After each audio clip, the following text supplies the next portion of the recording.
বলতে গেলে বেশিরভাগ ছেলেরা হচ্ছে ঘুষু করে। এটা অনেক খারাপ ব্যাপার, এগুলো বন্ধ করতে হবে। কারণ রাস্তাঘাটে এগুলো নিয়ে অনেক গন্ধ ছড়ায়, এগুলো একটু বন্ধ করতে হবে।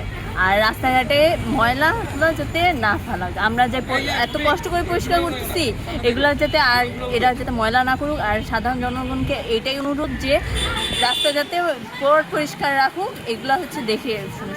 এই যে আশেপাশে এত দুর্নীতি বাড়ছে, চাঁদাবাজি বাড়ছে, দেন ট্রাফিক পুলিশরা মানে আগে যখন করতো এখন স্টুডেন্টরা সামলাচ্ছে সব কিছু। ডাকাতি তো এটা আলাদা বিষয়। তো আমাদের এই যে দেখতে হবে যে বাজারহাটে জিনিসপত্র দাম এত বেশি, এখানে খেয়াল রাখতে হবে।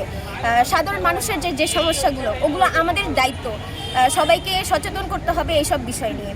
আর তারপরে হচ্ছে এই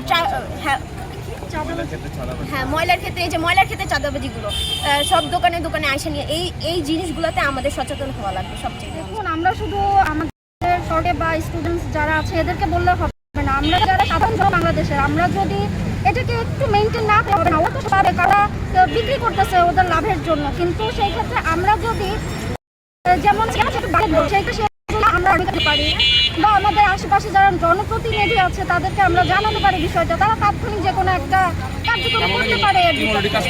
আমাদের টিম অলরেডি এর বিরুদ্ধে কাজ করতেছে। যারা চাঁদাবাজি করে থাকে তাদের কাছে নানা ধরনের দেশীয় অস্ত্র থাকে, ঠিক আছে।